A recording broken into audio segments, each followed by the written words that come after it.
y vamos a arrancar justamente con donde sale todo esto, la materia prima, los cómics. No sé si será justamente de los cómics, él me lo dirá ahora. Es su materia. Vamos con el segmento del profe. Bien. Como bien dijiste, Chapi, hoy se estrena Deadpool y Wolverine. Y si bien se hicieron bastante chistes en lo que fueron las primeras dos películas de Deadpool, hubo algo en lo que tuvo bastante razón. Y es en cuanto a la temática de lo que es los X-Men, o los Hombres X, como se lo tradujo acá durante bastante tiempo, en esa época en los 90, donde se traducían los nombres. Patrulla X en España. En España. Guepardo, Cíclope, Tormenta, Titania. Que se extraña a veces un poco ese doblaje que sacaba un par de risas. Pero bueno, en Deadpool se hacen algunos chistes alusivos a lo que es la temática de X-Men, que es la inclusión. Que si bien ha quedado durante bastante tiempo relegado a lo que sería más la acción, yo creo que es la faceta fundamental de los X-Men que se ha explorado a lo largo de muchos años en los cómics y que tiene sus bases y sus inicios en la época en la que salieron. Recordemos que los X-Men salen en septiembre de 1963 de la mano de Stan Lee y Jack Kirby, creando, si bien obviamente en su momento fue una gran crítica a la copia, si se quiere, de lo que fue Doom Patrol, que en ese momento estaba saliendo en DC Comics. Pegó más. Sí. No, que pegó más. Ah, sí, perdón. Te entendí una pregunta. Si bien se hizo una crítica,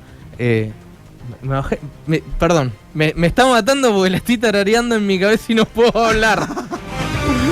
La concha de tu madre, por favor. Gracias. Te quiero. Me estabas matando porque en mi cabeza está... No puedo. Bien, volviendo al personaje, perdón.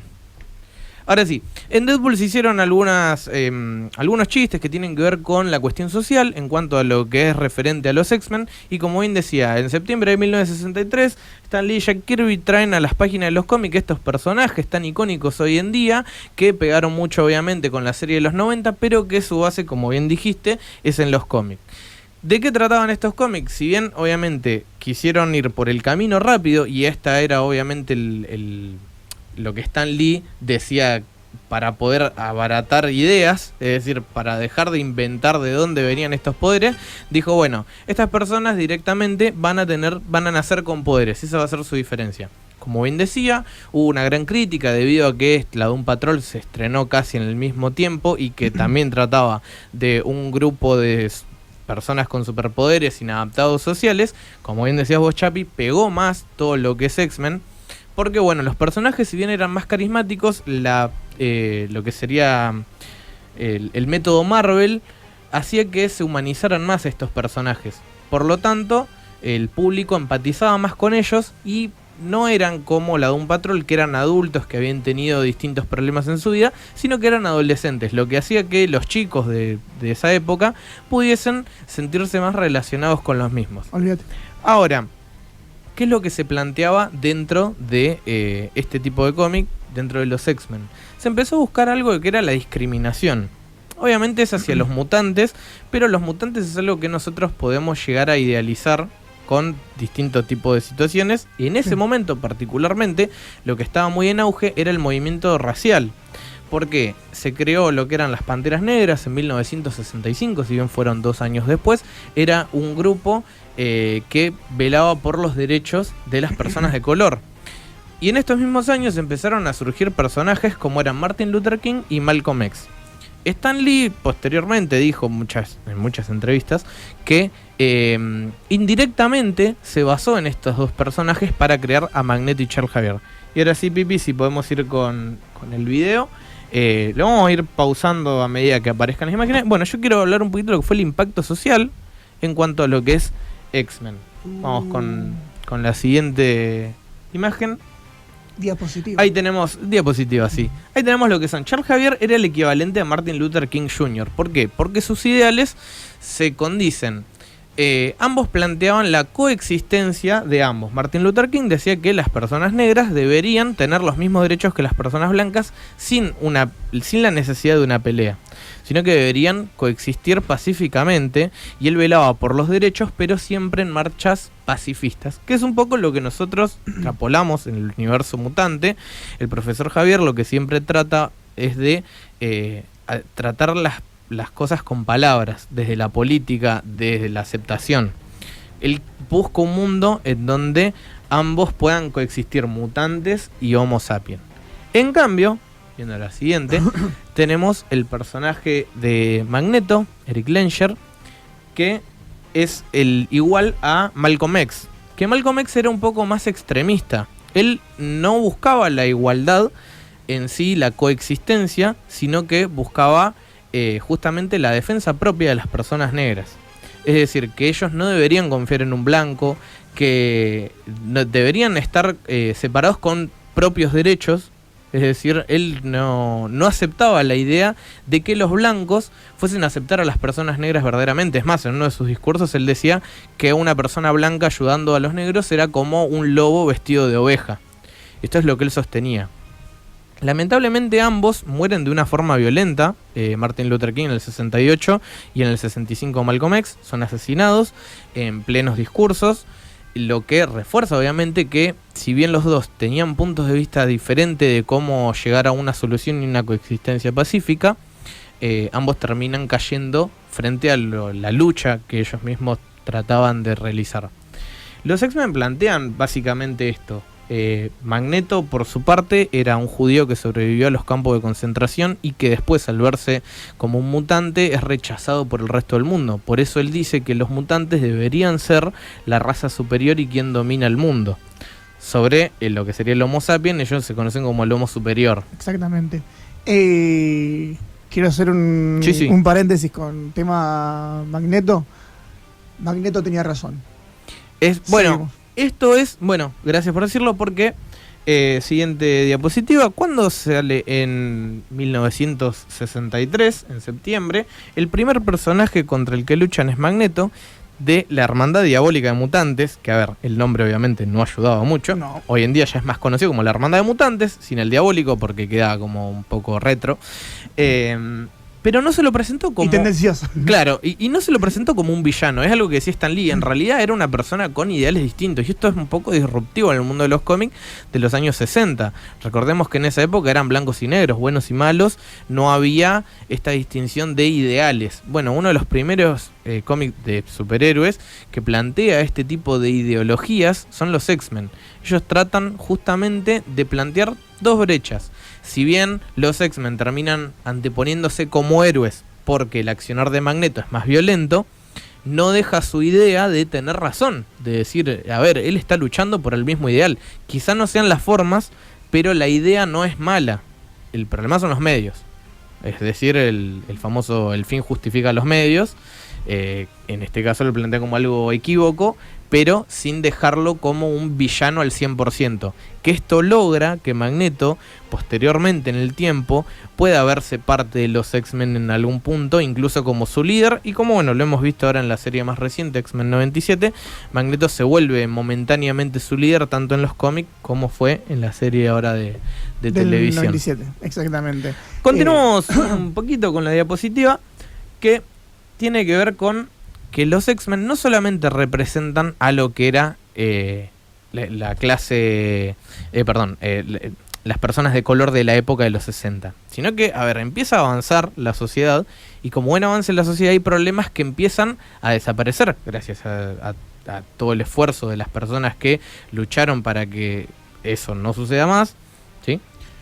No solamente lo del beso de Bobby, quiero agregarte una cosita más, que es una de las grandes interpretaciones o análisis que hizo para el guión o el entendimiento del mundo de los X-Men, Ian McKellen, para sumarse al personaje de Magneto. Bueno, justamente. Bryan Singer, cuando decide dirigir X-Men, no había leído ningún cómic, pero al darse cuenta de que hablaban justamente de la discriminación de una minoría, al pertenecer a la comunidad LGBT, decide acercarse y terminar dirigiendo las 2 primeras películas. Lo mismo, como decís vos, Ian McKellen, cuando le plantean el papel de Magneto, él también al pertenecer a la comunidad LGBT, y ver que es una especie de analogía justamente a la discriminación de las minorías, decide aceptar también. Esto igual tardó bastante en lo que son los cómics, ya que esto es mucho más reciente. En All New X-Men número 13 es donde se da... ¿Hasta 2016? Sí, no me acuerdo si 15 o 16, pero sí, es muy reciente que el personaje de Bobby Drake, uno de los miembros fundadores de los X-Men, sale del closet, se declara como un personaje perteneciente a la comunidad LGBT, pero que previamente se había visto en la película de X-Men 2. En X-Men 2 hay un momento que todos recordarán si vieron la película, y está bueno también repasarla para lo que va a ser el estreno de Deadpool y Wolverine. Van a la casa de Bobby, en donde los padres no sabían que él era un mutante. Y hay todo un momento en donde él sale del closet y es una revelación para la familia incluso, que él es un mutante. Y lo empiezan a ver mal, siendo que él no está haciendo nada malo, solamente les dice la verdad. E incluso logra que su hermano llame a la policía para que lo vayan a buscar. Este es el miedo y el rechazo que la sociedad ve. Frase en la que me da ganas de cachetear a la madre de Bobby cuando le dice: ¿y no puede ser menos mutante? ¿Cómo querés que no sea menos mutante? Bueno, es que eso es justamente como lo que le pasa a las personas de la comunidad LGBT. Son así, punto. No tenés por qué ser más o menos. Y bueno, en la siguiente diapositiva podemos ver algo que ya en los 80 se venía planteando. Comparar el paralelismo, bueno, la representación de los grupos ultraconservadores está constantemente en los cómics, y en la siguiente, si no me equivoco, tenemos lo que es God Love Man Kills, que una vez lo traje acá a colación, en donde hay encontrarlo en el canal de YouTube, en donde hay uno de los personajes que es un pastor, ¿sí? Y que empieza a discriminar a los mutantes, diciendo que incluso deberían o ser erradicados o curados. ¿A qué les suena? Teniendo una visión de la homosexualidad. Claro. Entonces, en estos cómics, en los años 80, ya se empieza a dejar un poco relegado el tema racial, porque si bien no está del todo resuelto, incluso al día de la fecha, ya no es una preocupación constante en la sociedad, pero sí la minoría empieza a apuntar, o sea, las sociedades ultraconservadoras empiezan a apuntar el dedo hacia la comunidad LGBT. Entonces, X-Men empieza a sacar todos estos cómics en respuesta. Si bien no es del todo abierto como lo es hoy en día, cuesta mucho más tiempo, sobre todo por decisiones editoriales, que imagínense en los años 80 es algo que no estaba del todo contemplado, por eso había que disfrazar con otra cuestión. En este caso se acusa a los X-Men de no ser personas normales, que deben ser curadas o que deben ser totalmente erradicadas porque el diablo es el que está dentro de ellos. Son todas ideas que se han barajado a lo largo de los años en cuanto a este tipo de situaciones sociales. Acá fue abordado de esa forma y bueno, Iceman finalmente termina casándose con el personaje de Romeo actualmente, que pertenece al grupo de los Inhumanos, que es un grupo que se quiso medio colar de lo que eran las ideologías de los X-Men, pero que no llegó a funcionar del todo. Y llegando al día de la fecha, pasa algo que es muy extraño. Cuando sale la serie X-Men 97, se critica mucho el personaje de Morph, porque se dice que es un personaje perteneciente a la comunidad LGBT. Sí, no binario. No binario. Entendiendo que es un personaje que es un cambiaformas, ¿no? Sí, o sea, puede cambiar de género literalmente. Claro. Y se lo critica bastante y yo creo que actualmente son discusiones políticas constantes, como lo dice la última diapositiva, que se presentaban tanto, porque todos dicen, no, esto no pasaba en los cómics. No, muchachos, los cómics de los X-Men son totalmente progres desde el año 63, desde que se planteó la idea, siempre tuvo una visión bastante progresista de la sociedad, siempre apoyar al desprotegido y siempre del lado, quizá no justificando a Magneto, pero también planteando otras posibles alternativas a la lucha. Sí, y lo que yo dije antes de Magneto tenía razón, es algo que cobró mucho peso a raíz de Genosha. Sí, bueno, en X-Men 97, cuando se hizo el capítulo de Genosha, en donde hay un ataque por parte de los Centinelas, el director mismo dijo que lo hizo recordando un atentado que hubo en un bar gay, Sí. en donde entraron, porque se Hawái, suponía que era... así, una cosa así. Sí, porque se suponía que ellos lo plantearon, era un lugar seguro donde podían estar tranquilos, donde podían ser ellos mismos, que incluso en esos lugares no están protegidos del resto de la sociedad. Y es un problema que sigue estando constantemente. Y yo creo que si bien a medida de que nosotros avanzamos como sociedad, obviamente no todos los países avanzan de la misma forma, pero creo que, y quiero creer que la sociedad va a cambiar en algún punto, es difícil que todos los problemas sociales vayan a solucionarse en algún punto. Yo creo que personajes como los X-Men van a ser completamente necesarios para que las personas puedan generar conciencia, si bien no directamente, es un medio que ayuda mucho a poder visibilizar ciertas cuestiones. Y si bien nosotros lo vemos como el arquetipo de héroe, y si bien las historias pueden ser más de acción, todo lo que tiene referente a la carga social es bastante interesante de analizar y de ver que en realidad son un grupo acomplejado por una condición que ellos no eligieron, sino que nacieron de esa forma.